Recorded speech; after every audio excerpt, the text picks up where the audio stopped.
zone or whatever it is, you know, Yeah. from that doggone explosion. I thought, boy, we're dead. You know. Well, my roommate, and one trip she had lightning, and there was a ball of lightning right down the aisle. Oh my! That's happened. The St. Elmo's fire. Yeah. Just terrified everybody. Everybody was just. I remember when that happened on TWA between Wichita and Amarillo, I believe it was. Yeah. And there was a ball of fire go right down the middle of the aisle that way. And let's see, what's that guy's name flying there? He was in the train department here at one time.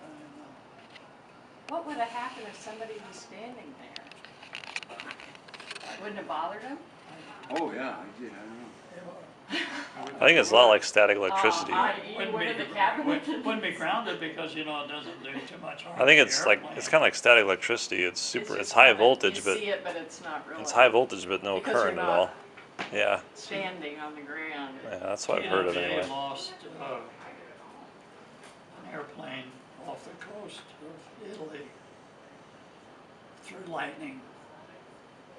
It hit a wingtip, traveled to the wing tank, and it exploded in the wing tank, and the whole wing came off. Actually killed everybody on board.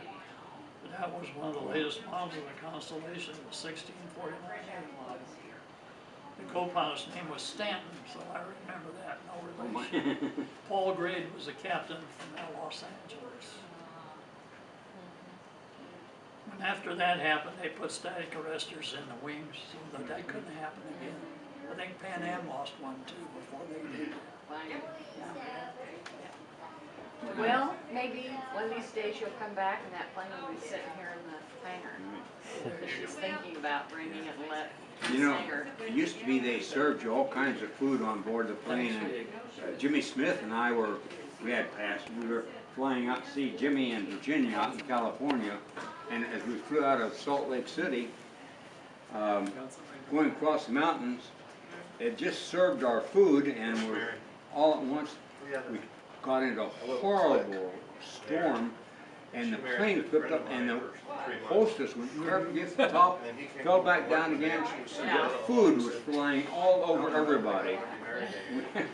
Yes, I can remember being horizontal.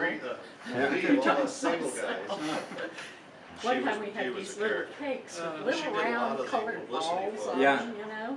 Yeah. And that happened and those cakes went flying and just little round colored balls. She's the one in San Francisco. Well, it could be a mess. Those New York girls, they got all, For 9 years, yeah. I flew down the Tornado Alley from Kansas City to Albuquerque. Right up through southwestern Kansas, you know, down over But this was Pan Am, obviously Amarillo, advertising. Texas. Well, it's some of the doggonest biggest thunder bumps you ever saw in your life on that thunderstorm alley. Yeah. Yeah. And part of the time you'd be going faster up than you would straight ahead. Yeah, where's that? What, across there? Yeah. Kansas here. Oh yeah. Oh yeah. Yeah. You remember Rosemary Reed, Dan?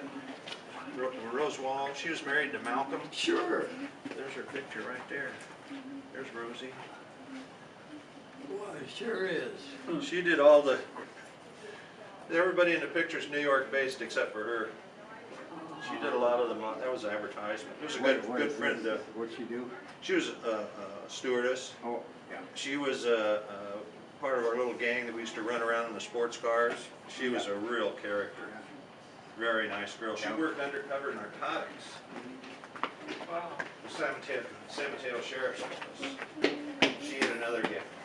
And I would never buy narcotics from someone that looked like that. So I figured, no way do they deal in narcotics. But she was supposed to go on what they call a bus buy, or buy bus. But Rosie couldn't go. I don't know if she was on a trip or what. So her partner went. And the two detectives went up to the house. And she stayed, this other gal stayed in the car, and they walked in, and one of the bad guys sitting on the couch recognized them as cops. Just opened up, boom, boom, boom, hit both the officers. Didn't kill them, one hit the wrist and the shoulder, stuff like that. And they managed to get back and call for cover. But Rosie came this close to being up there in that thing. It's crazy to do that, it's too dangerous.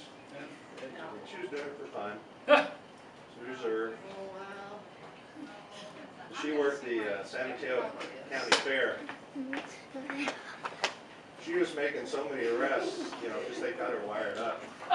There's so much dope dealing was going on there, and all these dopers, they wanted to see this good-looking blonde, so they go, they just sell, she's making it by, you know, then she'd be on the air, you know, wired up, and then the cops would come in their undercover clothes and make these arrests, and she was doing it.